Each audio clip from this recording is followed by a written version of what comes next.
Hello, everybody. Welcome to another Sales Hacker webinar. My name's Alex Williford, and you guys know what you signed up for, but in case you forgot, today we're talking about creating extraordinary prospect experiences, and it's a topic that's incredibly important. I think it's a little underlooked right now, so it's very important that we're covering this today, and frankly, I think we have the perfect panel to talk about this. But before I introduce the three people that we have on today, I'm going to let you guys continue to trickle in. I see people joining right now. We have 40, 51, 52. This was a super popular topic. You guys kind of showed up in droves. We had over 700 people sign up for this one, which is not quite the record, but we're pushing the limits there. So thanks for showing up. You guys are always amazing.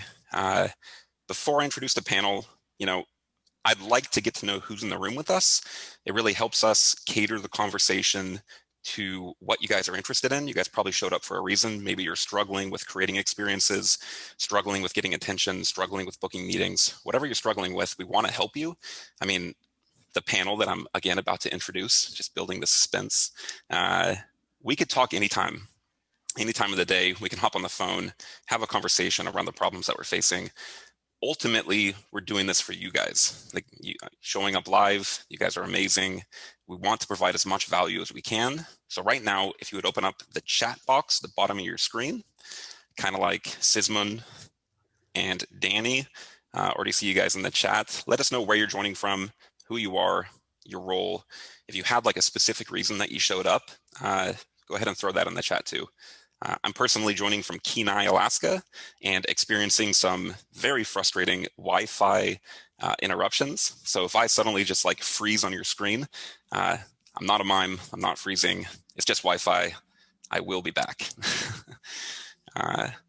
See Danny from California, senior SDR, low enterprise sales based in Denver. Bridget from St. Louis, welcome. Marcel Tax, I see you on every single webinar. We're going to have to connect like offline at some point. You're amazing. Wow, look at all over the place. Mississippi, Montreal, Vancouver, got a couple Canadians in here. Indianapolis, great. Germany, got the international crew joining. What time is it in Germany right now? That's got to be some like dedication. Late. Yeah. All right, guys, we're gonna introduce the panel. Like I said, an incredible panel to talk about our topic today. Kicking it off with Nick Casale. Nick, I just realized I didn't confirm how to say your last name. Is it Casale? Casale? You nailed it, Alex. Nick Casale, here in currently rainy San Francisco, unfortunately. And I am the director of sales at Sendoso. So really excited. Great to be here with Brooke, with Sam, and with you, Alex. It's great to have you, Nick. I'm always curious. I ask this every time I'm moderating one of these webinars. How did you get into sales? What was your kind of like origin story? Where'd you get started? Yeah, I got into sales, I think, the way everyone does, which is a little bit by accident and by letting enough people tell you that you should get into sales. So I was very lucky in graduating college to reach out to two people I had gone to school with that were a little older than me, Frank Golden and Spencer Weedman, two sales rock stars. Go follow them. And they brought me into a small company at the time called TalkDesk. And that was my first foray into sales. Funny story, one of the 6 AEs I was first supporting in that role as an SDR was a guy named Chris Rudegrab. He went on a couple years later to start a little company called Sendoso that he talked me into joining. So we have a really strong sales culture right from the top, from our founder and CEO down here at Sendoso. So happy to talk more about some of Chris's SDR hacks that he had me working on back in the day. He's quite the legend. Definitely gonna have to dive into those little SDR hacks. I hear about that often, right? It'll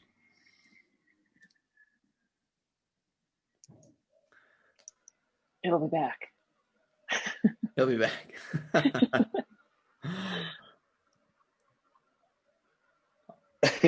All right. With another, Alex, I think we got it. We'll do the intros. Sam, you want to go? I'm back. All right, I'll take mine. You can have for a second, Alex. I'll go. I'm Sam Nelson. I'm an SDR leader at Outreach. I've been at Outreach for a long time. in startup years, it's been about 4 years. And so it feels like a really long time. A lot's happened in those 4 years. So I've been an SDR there, SDR manager, just kind of worn a lot of hats, and excited to be here and talk about this. Nice. And my name is Brooke Bachesta. I work with Sam at Outreach. I've been here for about 2.5 years. And I can echo what Sam says. 2.5 years, a lot can happen in startup time. And it's been a really, really fun ride. But I also got into sales on accident, similar to Nick. I studied English and sociology in school, and I had no idea what I wanted to do.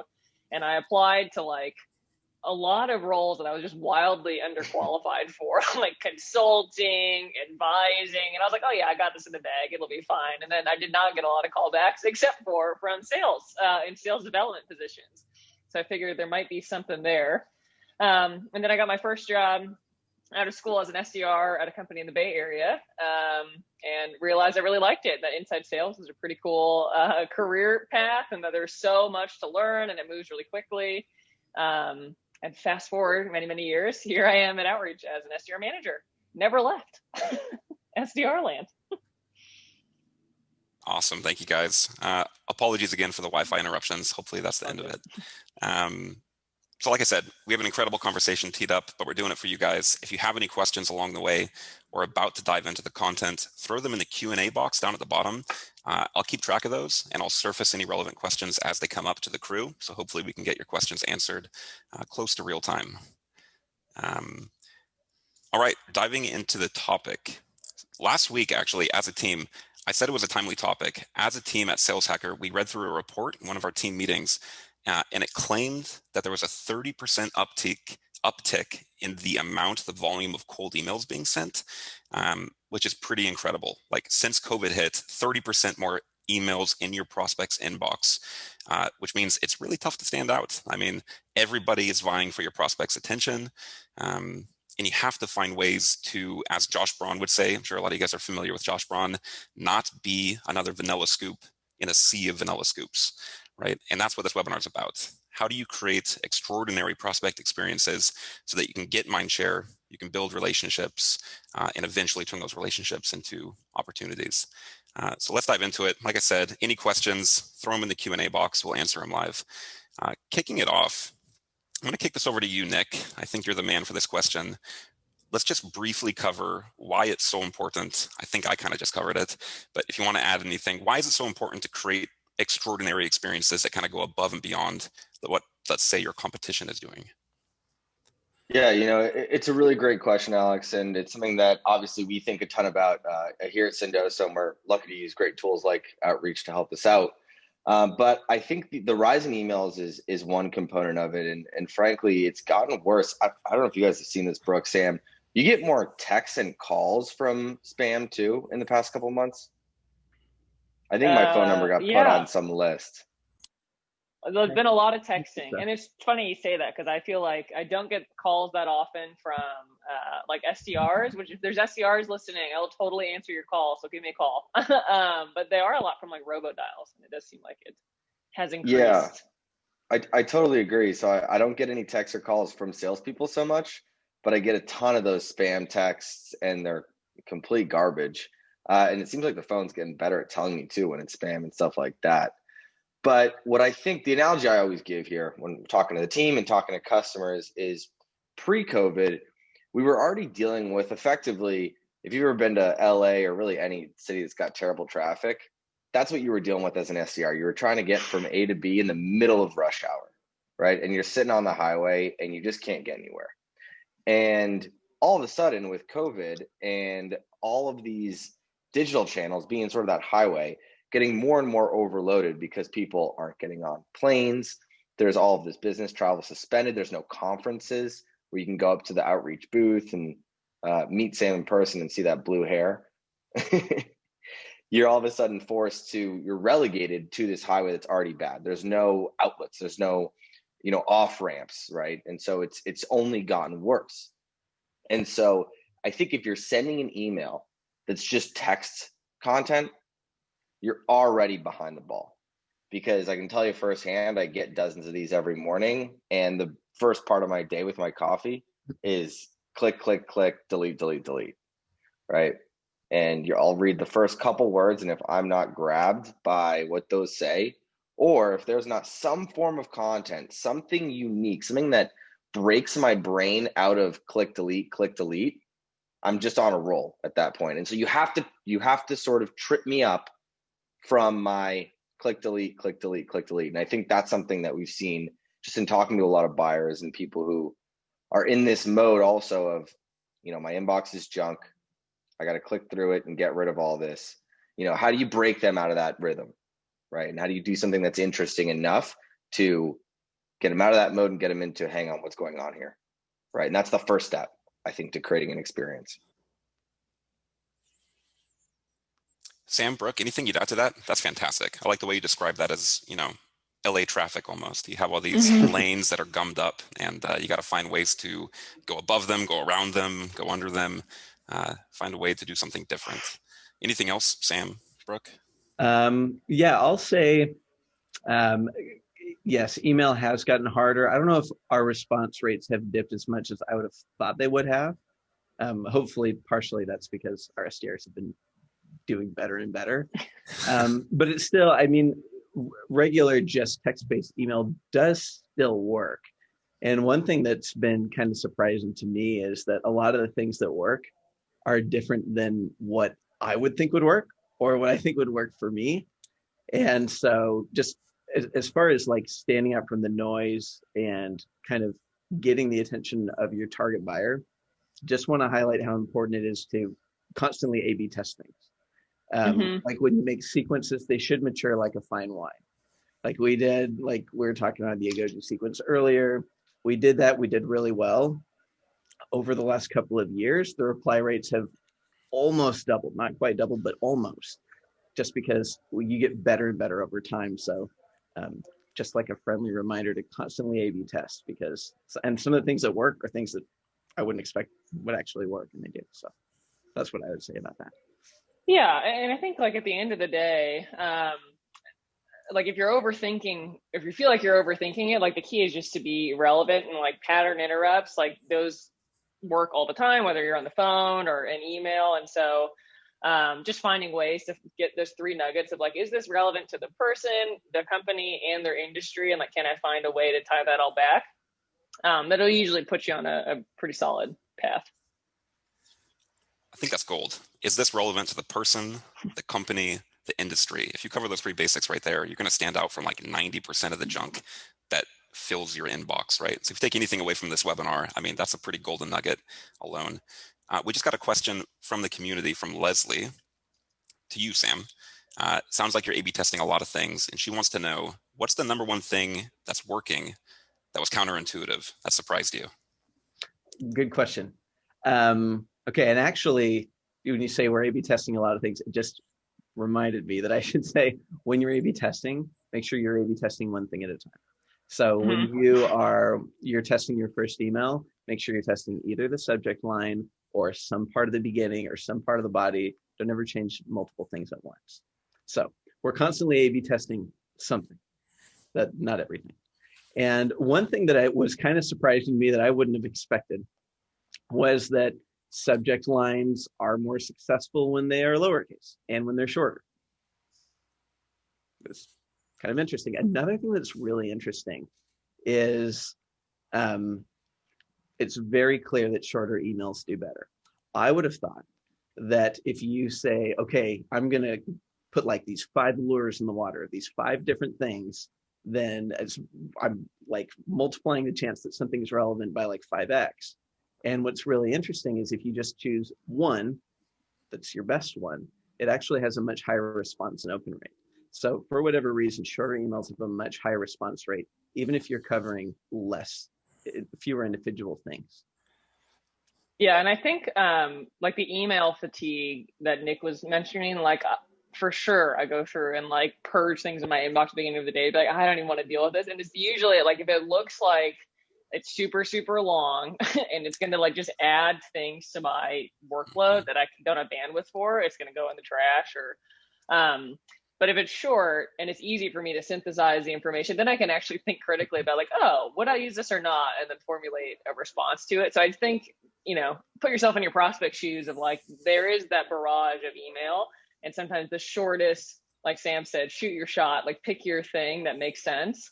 And if it lands, fantastic. And if not, then it's like you can hit them with another of your 5 that you have in your back pocket. And Brooke, I think you make a really great point, because at least for me, when we're talking about, that daily process, the daily purge, right? Part of what you're trying to figure out as quickly as possible is, am I just deleting a marketing email, which is my goal here, right? And if it is a sales email, I want to make sure this isn't something that someone put a ton of time and energy and thought into, and that it isn't something that I can get value from.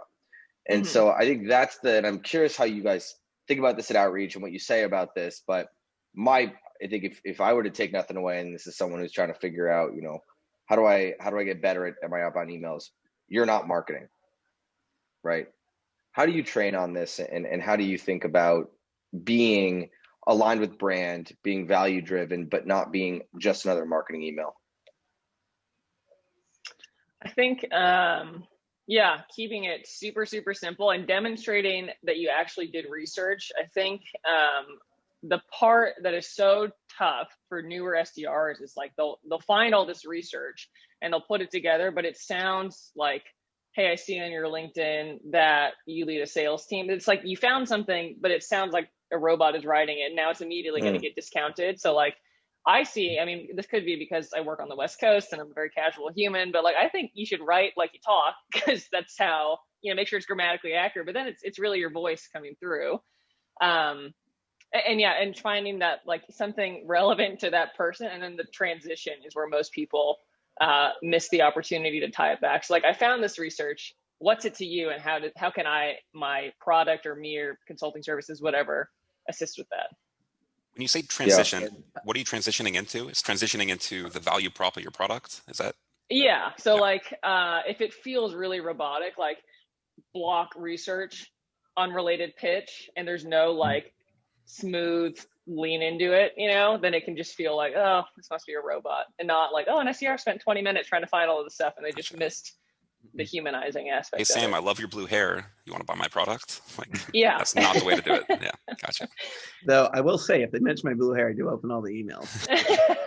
Actually, okay, one thing I'll say about standing up for marketing that I know most people in here will disagree with me with is start your emails with I. Marketing can't start their emails with I. 99% of the emails that you have in your inbox can't be started that way. It can only be started one-to-one from a sales rep for it to make any sense. And so it's one very simple thing that you can do. And it goes against kind of the common wisdom of sending marketing emails, because the common wisdom is you don't want to talk about us. You don't want to talk about our company because we want to focus on the prospect. That's all true. But if this is a one-to-one communication, presupposing that this is a one-to-one communication is extremely powerful. I'll give you an example. Okay, I want everyone to look me in the eyes. If I look you in the eye and I say you are loved, there's like, it's kind of nice. Like, it's okay, I'm loved. It's true if I think about that. If I look you straight in the eyes and say, I love you, it's like a totally different experience, right? If it's when you can use that one-to-one communication, you can presuppose that.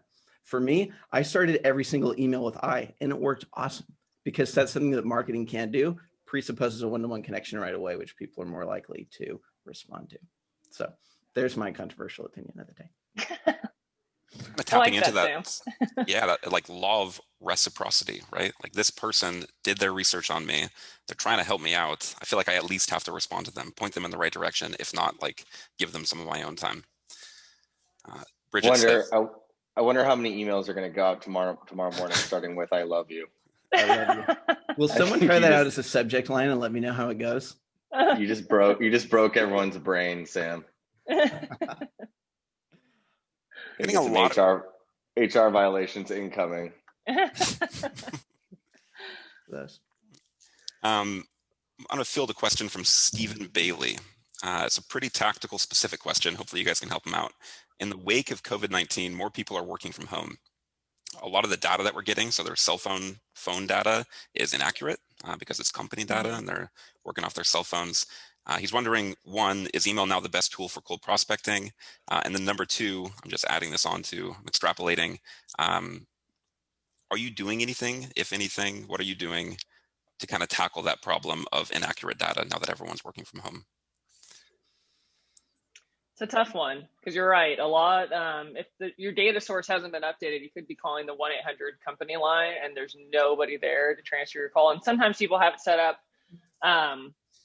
I mean, old school SDR technique is just to call the wrong people on purpose and be like, oh, shucks, Sam, I'm so sorry. I was trying to get in touch with Alex. Any chance you have his number? And then just like old school phone treeing your way in there. But I don't know, Sam or Nick, if you hear of craftier ways, perhaps more scalable to get direct contact info. Well, I think it's different for different companies. For me, like those like company numbers have always sucked. They've always been bad. It's always been like pretty much we're dialing numbers until hopefully we get a cell phone. There's like some really old school companies where you'll get through on the landline, but I don't think it's really that much different. Yeah, it's different, but cell phones have kind of always been it. One thing, just because I'm not going to miss an opportunity to flex about outreach, is that outreach will, like, if one of the reasons you get email responses is that you have people will typically have their cell phone number in the footer. Like, especially now that we're all work from home, a lot more people have their cell phone number. So if you get an email response, outreach will pick it up and put it in there. So as you progress through a sequence, you may not have their cell phone number at the very beginning, but you may have it as at the end. And so just one other benefit to emails is responses, even auto responses, will get you cell phone numbers, which you will connect with better than before. You know, like out of office replies for the upcoming holiday. Yes. One time I have a friend who sent a bunch of emails right during Dreamforce because we sold the sales leaders and got a lot of auto responses with cell phones. All right, guys, we're getting a ton of questions. Keep them up. I'm going to save them. We're going to have a bunch of questions here at the end, but I'd like to get us back on track. Nick, you said something right at the get-go around it. Your emails can't just be text-based, or you should incorporate something other than just text-based emails in your tests, your A/B tests, your sequence tests. Mm-hmm. What does that look like? What are some ideas other than text-based prospecting that we can get around? Yeah, and I'll amend what I said a little bit too. I think what I mean by that is stop doing Nick, comma, space, and then at best, I noticed blank, and so blank, and can we meet about this? I think the first, I'll give you sort of two layers to this. The first layer that I think I'd be responsive to is, everyone's heard the analogy that, you know, trying to get sales is like dating, trying to get a meeting is like trying to get a date. I'm not sure how many people, when they open a conversation, start by asking, can we go to dinner? You sort of need to earn the right, I think, in some ways to get to that point. And I think that too many of the first emails I get, the completely cold contacts that I get, asks for a meeting right away. And Sam, Brooke, you guys have better data on this than I do. You're the pros here. So tell me I'm wrong for sure if I'm wrong here.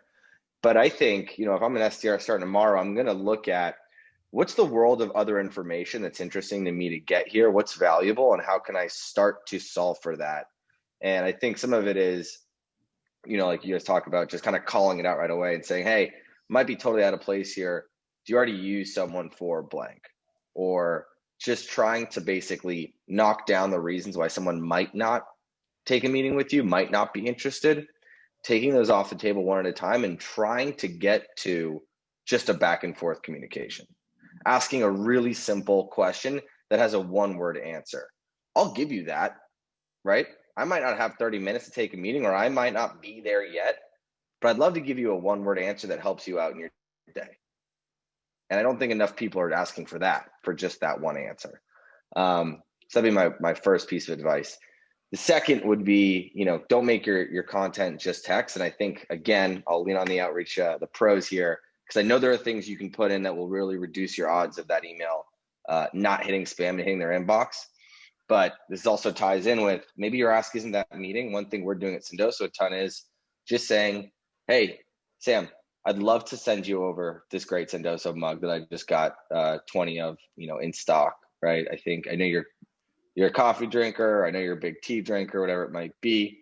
Hopefully you've done some homework and you can just say, hey, can I send you this great Sendoso hat that we just got a bunch of?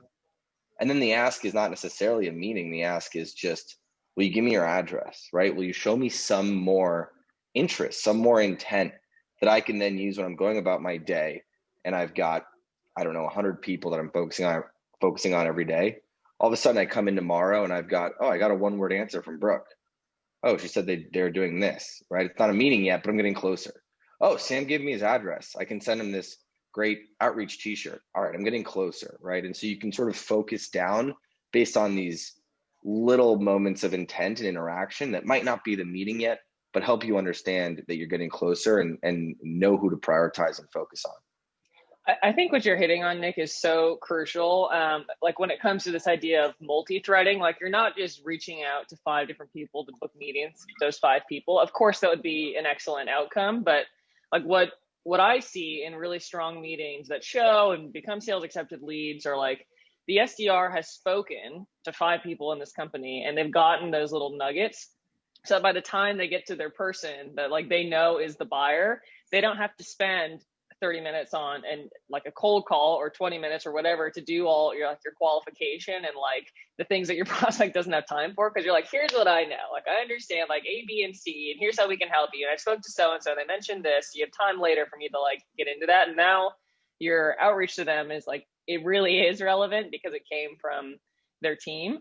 Yeah, I think that's just totally agree. Like little tiny nuggets of info are like what really make the difference when you go to your person.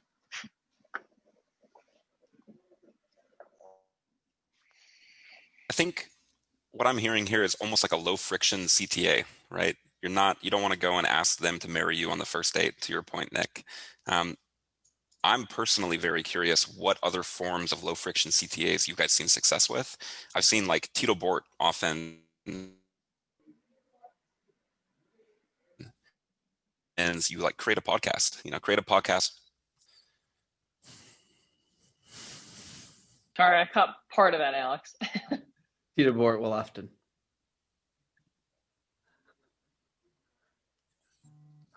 Am I back? You're back. You're back. Just like praying over here, just praying here.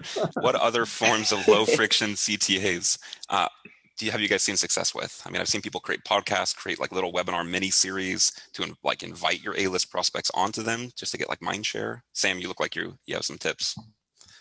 I have some thoughts on this. Like one of them is like, we're talking about like comparing this to dating. Like, I'm not going to act like I'm like the world's dating expert, but I did have like this kind of weird friend in college that would go up to random girls all the time and ask them on dates. And it worked extremely well for him. He did like better than anybody else because he would just go and ask. And a lot of times the answer was yes. And the other people that didn't ask didn't find that out. So, so like for emails, I don't know if I have a strong opinion on whether we ask for the meeting or ask for something else or keep it softer in emails. I don't know if I'm the expert in the call to action there. I will say on calls, this is another area where I'm different than a lot of people. I'm meeting right away. I asked for the meeting really early because the risk is low, and here's why. Like in cold calls where you only have a few seconds to make quick decisions to lose them, finding out the answer is no and the answer why, even though they're saying no, it's much easier for me to take that information and then deal with it and then try again than it is to kind of like guess based on my research. Yeah, or they say, wait, who are you? And then now you have an opportunity to get a little context in there. Well, okay, here's my favorite one is some kind of shiny object, like what outreach can do. And then I'll ask for a meeting. They'll say, well, what do you even do? And I'm like, oh, thanks for asking. Well, I guess since you asked me, and all of a sudden now I'm in the position where they're asking me what I do instead of trying to force it on them based on what I think they should want, based on my research on their LinkedIn profile. They haven't updated on 2 years. So anyway, but for emails, I'm not so sure that that's the right approach. It did work in the early days of outreach. I'm not sure if it's working as much as it used to. When outreach was super new, it actually did work. Calls approach, and works fairly well for me. Awesome. Thank you, Sam. Lots of questions coming in. I'm going to surface this one right now. This one's from Shannon Parkhill, related to the what other things can we do, add into our sequences besides emails. How do y'all feel about video messages? And if you like them, where are you incorporating them in your own sequences? Kick it over to you, Brooke. I think they can be really, really awesome. And I think like we have not mandated that there are like specific required video steps and sequences, because I think there does have to be a fair amount of opt-in from the rep of like, I want to do this, I'm into this idea, because if they're not, it's going to come through in their face. And now your video has done the opposite effect of like, wow, this person looks like they are so bored and their manager is making them do this. So we keep it as like a for funsy option. And our reps typically, we'll send them over LinkedIn. So they'll make, like, we use Vidyard, and they'll make their little short link, and then they'll just send it in the LinkedIn message and say, hey, Alex, I made you a video. I promise it's really short. And that's all it says. And then their video will be a minute-ish long pitch of like, hey, like essentially reading their first email to this person of like, here's the relevant reason why I wanted to reach out, and like, can we have time to chat? And then a week later, if they haven't heard anything, they bump it. And I think now, because it's like new and exciting, it's a fun pattern interrupt, and it's getting good responses. I'm sure like next week we'll have to come up with something different. But that has been working for us quite well. And I don't know, this is just total anecdotal information, but our UK team, so those of you in EMEA, they have seen really phenomenal results from this. So Probably newer. I'd imagine it's newer in the UK, just like every other method that eventually dies out, right? Plus, from what I understand, it's harder to get contact info. And so if people are on their LinkedIn, you're like, this is the actual person, and I can send it directly to them. Have you guys seen any luck or data on using, rather than just the video of the rep or the ones that I have a personal gripe with, where it's like the fake name on the whiteboard, but what about like a Loom type video that you're sending, something where it's maybe, hey Sam, 10 seconds, want to show you how I send a gift on Sendoso, and I click, and I just send that over to you, right? Any thoughts on sort of that side of it where it's really value driven? I mean, I don't really have experience with it. It seems like a cool idea. Yeah, and I would assume as long as your prospect is aware of your space, like if they've never heard of sending direct mail with something like Sendoso, they'd be like, what the hell is this? But if they are familiar, like maybe they're on a competitor and you're like, hey, I want to prove a point of how easy it is, then I think that could be really successful. Especially if you show it, send it to them and their name is on there and all that. I think a natural follow-up here, Nick, in our pre-webinar call, you showed an awesome video example using Cameo. Can we just briefly touch on that, like Sendoso Cameo integration you guys are using? And I think it's super fun. It's definitely an extraordinary experience. It's definitely out of the norm. Would you mind sharing that with the crew here? Yeah, absolutely. And super exciting partnership for us. We're the first actual B2B partnership for Cameo, the first business that you can send cameos through, and that's working with them. So the part about this that I think is just so exciting is, A, if you've ever received a cameo, there's that moment where you just sort of smirk, and it's pretty funny, right? You see someone like, we got a DeAndre Hopkins one yesterday after he had an incredible Hail Mary catch, literally the night before. Your jaw literally hits the floor. It's a pretty incredible moment. And it's something where there's so much intent behind sending it that I think you're really capturing attention.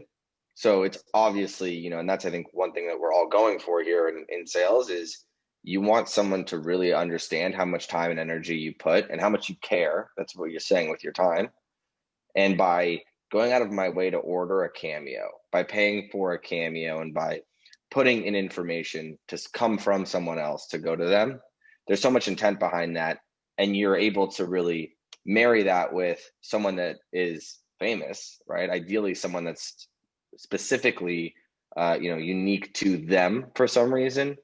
If you can get them to open that video, it's such a difference. It's such a change from what people are used to seeing. It's such a nice escape for even those 30 seconds to a minute from, I'm sitting on Slack and an email and on Zoom all day long, and I got this funny message from a comedian. And so we're seeing a ton of success, but I will say, A, you're spending money on these, so you can't do a ton of them. And B, they're going to take you some time. So this is definitely a part about, and I'll kick it back over to the outreach folks. So I would love to hear some best practices and tips on how you're prioritizing, spending your time, or just even thinking about, how do we focus on these tier 1A people, right? Is it worth spending a week to get one meeting? And if it is, when is that the case? Yeah, I mean, for certain people, like, you can justify a huge amount of time. And Cameo, dude, Cameo is cool. I've used Cameo for a few different things, and I've really, really enjoyed it. The only thing that makes me nervous about Cameo is it's like, no matter how good you make the Cameo, even if you spend $1 million on it, if like the email only has a certain, I mean, there's a 50-50 chance they don't see it no matter what. I think if you just tag them? I haven't done this yet. Someone test this. Let me know how it goes. I'm really curious. Why not just tag the person and post the Cameo on LinkedIn? That would definitely get public. Seen. Hey, that's not a bad idea. Yeah. All right. So someone try that. Tag the person. You can tag me with it. How about that? That's awesome. Okay. That's actually a really, really good idea. Another thing I was thinking about how you could use Cameo to kind of mitigate that problem is making it kind of generic to a company for enterprise SDRs that are breaking into companies that are the size of cities. You could make one specific to that company and then reuse it 50 different times. Yes. Yeah. Another way you could do that. But the tagging on LinkedIn for an individual person thing could work for sure too. It's a great idea. Oh, you're on mute, Alex. Still on mute. Sorry. There we go. Nailed Third it. time is a charm. Shannon Parkhill says, working on one right now with Tommy Chong. You got to let us know how it goes, Shannon. I'm very curious. Awesome. We got a bunch of questions coming in. Some are more on topic than others. I'm gonna kick one over to the whole crew. I think all of you would be a fantastic person to answer this. Do prospects, this is from Callie, do prospects feel like you are too pushy in asking for a follow-up call and scheduling that before getting off your current call?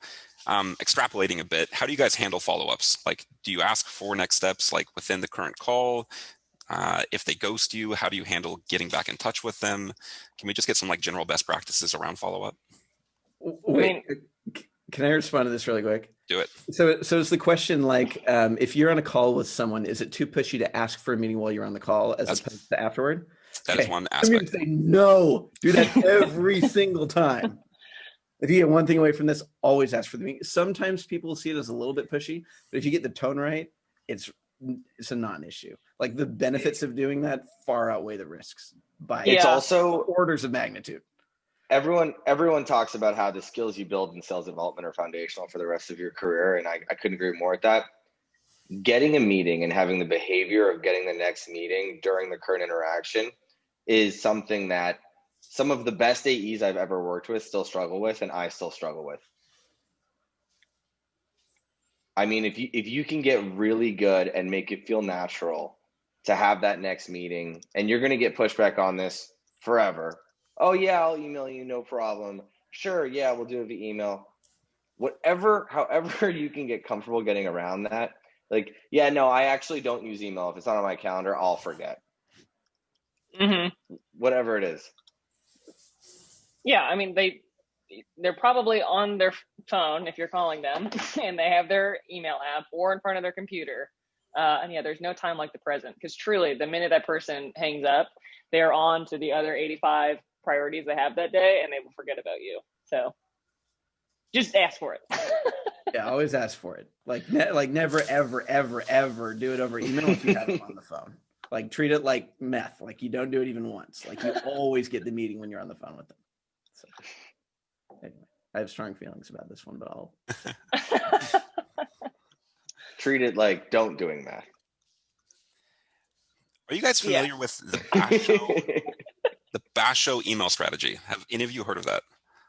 John Barrows. BASHO. Is that what it is? Mm-hmm. We have Melina in here. She's curious your thoughts on the Basho email strategy. She's Okay. been trying it a ton. She has a sample set of around, she's using it with a sample set of around 100 to 200 people at a time, and she's not finding success with it. She might not be hitting the mark, but she wants to know if you guys are fans, not fans. Your thoughts on it. I will can be we totally. recap? Can we Yeah, recap what it I've is? never heard of it. Just not for me, but for everyone, because I definitely I definitely remember exactly what that is. So I'll be the first to admit that I totally got trained on this as an SDR in my first job, and now I forget. I think the spirit of this, and whoever asked this question, please correct me if I'm getting it wrong, is just like a highly personalized email. It's like you're taking the time to do research, and you're like trying to, I don't know if it's get a meeting with them or like get referred to somebody, but I think it's just like a BANT style personalized email. And I'm going to be embarrassed if I'm way off. I'm looking at the threads. Oh, there we go. Travis Lowe, looking it up. It's the YUY now.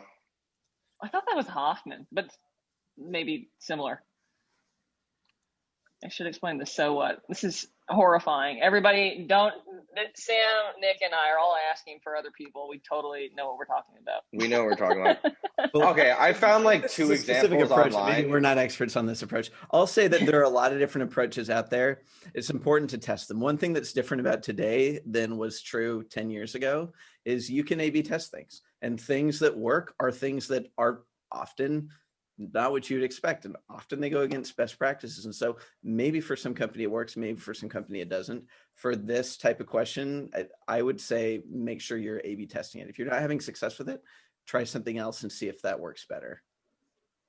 I think it's also any tactic that is really good and works is going to get tired in short order. Mm-hmm. And hey, Sam, notice you're leading the SDR org at Outreach. Love your blue hair. We're helping teams do X, Y, and Z is pretty good, but there's a lot of that. And I think you have to recognize that. Like, assume that a best practice is widespread. That's why the term is best practice. And I think we see this with stuff like subject line data, right? It was all of a sudden it was use their name, and then it was use company name, and then it's use lowercase. And now that everyone's using lowercase, it's going to be back to use all caps or use whatever it is. And as soon as the data gets out, as soon as something gets adopted, I mean, there's 110 people on this right now. You're all going to go do this, right? So what the things that work, people, as soon as it gets to the market, it just starts to sort of not work. So I would challenge everyone to try, rather than, and again, A/B test it so you can stay on the cutting edge of it and you can be one of the first people to understand what's working rather than just following, because inherently you're following someone else's data when you listen to things that we're saying. But test it and try to really think about, what are people going through right now? Maybe what's different about someone's day? They used to commute, right? They used to go into the office. And so the best time to get an email opened used to be that 8:45 or 9:30, whatever it was. Maybe they're online earlier now. Does that make sense to consider? Would they be online earlier if they're not commuting? Should I test an earlier time, right? Try to insert as much of your own human intuition and reality that you're working from home too. And no matter how important this other person you try to get a meeting with, they're still a person, they're still a human being. They still have to wake up and get ready for their day, and they're working from home. Use your intuition to try to understand what might be different about their day, about their work day, and how can I inject myself in a way that's unique and stands out into that day. Yeah, and I think, if you are constantly a student of your craft and just thinking like, hey, like robocall got me to answer. How did they do that? Was it my area code? Was it a different area code? Hey, like somebody got me to open this text. Like, how did they do that? We did that all the time at Outreach. Like, share the managers will say, hey, SDR from another company sent me this killer email. What was awesome about it? And how can we turn that into a process? So to echo Nick, I think just being aware of your surroundings and like how you are also existing in the world can be very helpful. And this is another tip that I've just realized in myself filtering out my emails recently. The first bit that they can see on their computer screen is super important. right? Because you read who it's from and then you read the beginning of the email. Like go into your Gmail right now and look at your unread emails, and you'll see that you can start reading the email. This is the bare minimum people will do to try to figure out if they're deleting a real email or a marketing email. And every time I got to your point, Brooke, every time I open a marketing email that I should have caught, I'm like a little mad at myself. I'm like, damn it, that was totally automated. That was a Marketo email and I just clicked open. Walked right into it. Yeah, and so I'm okay. I'm like, all right, what was the wording on that made me think this was, a real person that I might have some value. What's amazing to me, throughout this whole conversation, I had this thought. My background is in marketing, and I know there's a big trend right now to kind of wrap a lot of these business development responsibilities under marketing. And while you guys were having that conversation, oh my God, I had the most perfect primed question ready to go, and I completely spaced it. So It's going to come back to you. It's going to come back to me. Yeah, you're good. In the meantime, we're going to talk about marketing. I mean, how do you guys partner with what used to be field marketing, now all virtual? What does your sales and marketing integration look like? I'm going to kick it over to Brooke and Sam because I know you guys have a pretty close relationship with marketing teams. Do you have marketing provide air cover across your target accounts? What does that look like? Totally. I think it is, this is not news. It's crucial to have really good communication between sales and marketing, because if the sales team is not bought in to what marketing is pumping out, then you're already doomed for failure. So we, a lot of times, have SDRs propose hey, here's an idea that I think would be really awesome to run. If there was no budget and there was no, I could do whatever I want to try and get meetings, what's something a really wild idea? And then usually there's a way that we can finesse that into hey, we could scale that out. One of them, this came from our marketing team, was just hey, execs want to talk to each other. Why don't we try and get our execs introduced to their execs? Which is, again, not rocket science, but if you have the engine of marketing pushing behind your SDRs, stuff like that can gain a lot of traction. And they're engaged. They come to a lot of our SDR meetings. We have constant syncs with them every week to talk about the success of programs. And I think the key is not to be too attached to an idea, because once you start to feel you're shoehorning it and this is an idea and we have to do it this way, it probably is not going to be that successful. So be open to iterating. Nick, anything else you add on top of that, Sendoso? Yeah, so I'm totally gonna get yelled at for this. Marketing has all of the money, so come to them with a creative way to use the money to get more money for your business. So I think that this has never been more important or apparent for people, because marketing has a lot of money. A lot of it is in the normal year allocated to field marketing, to events, to Dreamforce, to Outreach Unleash. And they're not doing that anymore. But what if you were able to go to your marketing team, your regional marketer, whoever it might be for you at your business, and say, I really want to get this meeting with Outreach. I know they'd be a killer customer for us. What if we get Sam and Brooke on for a cooking class with our two SDR leaders? If I can get them to agree to that, do you think we can pay for it? Right?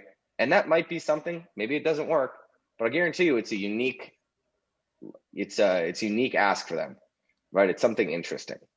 And if it Maybe does you work, get their attention. I guarantee the next time you come back with an ask, they're going to be much more willing to throw some money your way. Yeah, and I think, and again, the point is just creativity, right? Try to get creative with how you approach this, and like we said, try to create an experience with it. I like that. And there probably is potentially a lot of unused budget that they're looking for creative ways to use before the end of the year. I don't know. That might be true at some companies. So it's a good call. And I think it's less even about that they're trying to use it or feel like they have to. And I think it's that I think a lot of people are looking for really great reasons to use it, right? Mm-hmm. all of their other places to invest their money are cut off. And so if you can think of a good way to invest that money, I'm sure it'll be very well received. And you just imagine if for some reason COVID ends tomorrow and Dreamforce announces it's going to be happening the first week of December, how many companies are going to be scrambling and jumping at the opportunity to go do that because they're just absolutely dying for a new and unique way? They would love to get in front of people, would love to, shake hands, meet customers, get their brand out there. So ask yourself, what can we do to sort of replicate that, right? And sort of these micro moments of interaction. And I think you'll come up with some pretty cool stuff. Totally. So we're running close to time here. We have 5-10 minutes left. We still have a few unanswered questions from the community. We'd like to get all these answered before we hop off. What do you guys think about a quick Q&A rapid fire session? You guys cool with that? All right. Some of this is going to be recap because I think we covered a lot of content here. So let's try to keep the ones that are recap under, like a minute, just bing, bang, boom. This first one is from Alexandra. So what can catch your attention not to delete the email? Is it content, subject, structure of the email? So essentially recapping everything we just went over. If you were to give Alexandra 1 or 2 tips around how her emails can get read, catch the attention of our prospects, what would that be? I'll start with you, Brooke. Yeah, let's see. I would say short emails. Bonus points if you can name other people in my org. That's like, hey, so-and-so told me to talk to you, or like, wouldn't this be helpful for whoever? Like one email that got my attention was an online escape room thing, and their email was incredibly short, and it just said, are your employees bored, and do they want to do something more fun? Something along those lines. And I opened it, and we used them. So, all right. Yeah. Short and sweet. Sam, how about you? Yep. Getting emails opened. Yeah, I would say, I'm just going to oversimplify it and say, if you want to get your email opened, all that matters is the subject line and like the first 5 or 6 words. And the most important thing you can do in that first 5 or 6 words to get opened is to prove that you're not a robot. Pretend it's a CAPTCHA test. There are a lot of other things that are good to do. If you don't do that, though, it's very hard to distinguish it from marketing and start out with I, like I said earlier. I totally agree with both points, and I'll flip it back around and ask you another question, Sam, a little bit of a loaded one. How do you feel about starting with hope you're well? Hope you're well. I have never used it. I don't have any experience. Or what about, all right, well, the pleasantries. what about the whole hope you're staying healthy and safe, the sort of obligatory COVID opening? I will say that actually worked for us for like a couple of weeks or so. I don't remember the exact time frame. It actually did work for a little bit, and then it stopped because like people's like the place they bought their engagement ring was sending them things about these trying times, and like everyone you've ever done business with all at once was using that same great opening, and then after about a couple of weeks, it's just like, shut up. We know they're uncertain times. I think you can end with that and be like, hey, use your sign off, like be safe and well or whatever. But yeah, it's a little. I don't think you need it in the beginning. Opening pleasantries. I'll agree with that, Brooke. It's a better closer than an opener. Awesome. Next one coming from an anonymous attendee. Short and sweet. To your guys' point, always sounds easy, but she is struggling to keep it short and sweet. She's trying to get across relevancy, showing that she did a research on the prospect. She's trying to provide value, and she's including an ask, a CTA. And after she includes all those points, she finds her emails are really long. Should she include all those pieces? Should she drip them out at different points in her sequences? Sam, it looks like you have some tips on how to keep emails short and sweet. Yeah, don't do it. Yeah, stop sending all that stuff. What you want to do is a short subject line, like a subject line and a short intro that proves you're not a robot at the very beginning, and then define your value prop in the shortest amount of space possible. Try that. I'm not saying it works. I'm saying try A/B test it. And then tell me what happens. Okay. Your value prop in the most clear, short way you possibly can. A/B test against that and see how that goes. Awesome. Thank you. Another one from Tuna Pinar.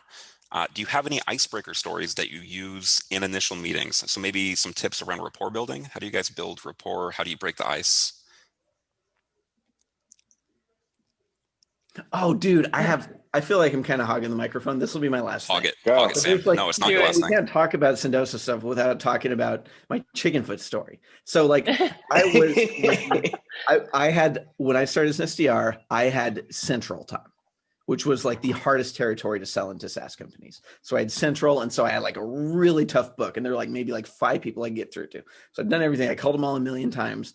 And then someone had told me this idea of someone had sent them a shoe and said, "Oh, I just want to try to get a foot in the door," as a joke, right? So they sent a little baby shoe and said they wanted to get a foot in the door.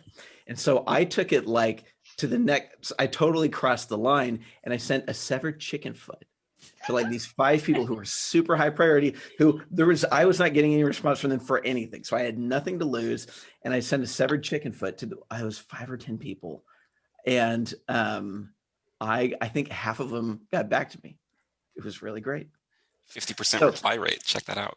It was a great reply rate. Some people really didn't like it. Some people really did, but there were people that honestly, like, I had nothing to lose. And then what's funny about this is I tell this story to someone, and someone says, "Dude, I tried the chicken foot thing and it didn't work." And I was like, "Okay, like, well, who just sent it to you?" "We sell to doctors." He's like, "You're trying to sell like pharma to doctors by sending severed chicken foot." It's like, dude, this is a joke that only makes sense to salespeople. And why are you sending it to doctors? So anyway, I want to share that story. That's amazing. That's super funny. I think it goes to show you, though, I mean, you can get really, really creative with some of your sequences, right? Creating these extraordinary experiences. You can go outside the box and have fun with it, as long as you're careful and not sending severed feet to doctors. Yeah. Let's see. What would be a good one here? Here's a very tactical one. I think you guys can definitely help out with this one. It's from Stephanie. How would you phrase a cold email to a prospect that you know is in contract with a competitor? Sam, it looks like you're like dying to get back on. It's okay. You can hog the mic. Give it up, Sam. Okay. This is easy. If they're already going to talk to a competitor, all you have to do is say, "Let's set up a meeting so you can see how we compare." Keep it simple. Like, if they're already spending time like talking to competitors, then the hard part's already done. The whole ask right now is just that they see you too. Yeah, and I think if they already, right? I think so. Yeah, right. The question was if they're under contract. I still think the advice holds up though. Oh, okay. But yeah, I would say awesome. Okay, I want to show you how we're different. I think you'll be pleasantly surprised. That was my line of work. Great. Yeah, I think it's always great because you get to compliment them on being committed to the strategy, right? To whatever it is you're selling, right? Like if they're using a competitor, I think that's an awesome line of, like we said, sort of intent, interest. It's a great sign that you're sort of in the right space. You want to somehow figure out when that contract ends, probably, or how happy they are. But in general, I think the ask is just, hey, glad to hear you like Italian food. I think you'd love our Italian food. Yeah, and I think what I'm hearing from both of you that I totally agree with is just like you got to be direct because people want to know that like you reached out to them intentionally and that like you're not beating around the bush. Like, what do you want? So we can like get into it. And I think calling it out early on. And I think you can be aggressive here too. I think some people are a little bit timid. I think it's okay to say, I'm not sure if this is good advice. I think it's okay to say, I don't know, whatever. I think it's okay to say like, we bring customers over from them every day. I think it's worth a conversation. That might be too aggressive. I don't know. Yeah. We had a conversation with Beck Holland, who I'm sure all of you are familiar with, last week, and she got the same question. And she said she just goes to, would it be the worst idea to just hop on the phone and see if I can give you a competitive quote? So when renewal comes around, you're armed and ready with some leverage that you can use in negotiations. And it just opens up a conversation.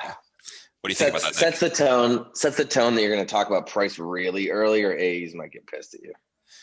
That's a good point. I don't hate the overall strategy though. No, be careful on the price thing though. You might get in trouble with some. Agree. Yeah, I would maybe just take the approach of like, hey, I want to show you how we're different. And like, if they're like, we just looked at you last year, say, if you're at a SaaS company, a lot's changed. You just say, look, a lot's changed in that last year. I want to at least show you what's different. I think you'll be pleasantly surprised. That's like always true for us. Mm-hmm. Bonus points if you can attach to something that's also new for them. Like, also, I saw that you're working on an initiative, whatever, that is new since last time, and we can help you with that specifically. And again, like my advice always in sales to everyone, no matter what role it is be human, right? Like be yourself, try to speak as normally as you can. I think it's like, I love the idea. When I was an SDR, I used to say, all right, give us 30 minutes. If you don't get anything out of it, I'll buy you lunch. Little Send him a risk reversal. Sendoso. You're a marketer, Nick. Hopefully you don't have to buy them lunch. The product's pretty good. But hey. That's awesome. That's awesome. This has been What a mic drop. incredibly He freezes valuable. on the exit. We're already getting a bunch in. He's got another question. Alex, did you remember your thoughts? Nope. It never came back to me. So we're just going to leave you in suspense. Hit me up on LinkedIn. Okay. Maybe I'll remember it later. This year is rolling up to marketing. It was going to be juicy. It was going to be I juicy. Ooh. Time. We'll keep it at. But it's gone. It's out in the ether. Thank you, Nick, Sam, Brooke. This was a lot of fun. It was very valuable. And thank you for the 87, now 86, 84 participants that stuck around the entire time. I know it's a big commitment of time. It's an hour. It shows that you guys are committed to upping your game. And if you want to up your game even further, go check out Sendoso. Sendoso's an amazing product, really helps you create amazing experiences that your prospects will appreciate. And also check out Sales Hacker, saleshacker.com. We can actually continue this conversation over there. We just added on like a brand new product. It's a community layer. So you can actually join the community. You can have conversations with, I froze, we're out. Thank you, Nick. Thank you, Sam. Thank you, Brooke. Thanks, everybody. Thanks, guys. Bye. Bye. Have a good one.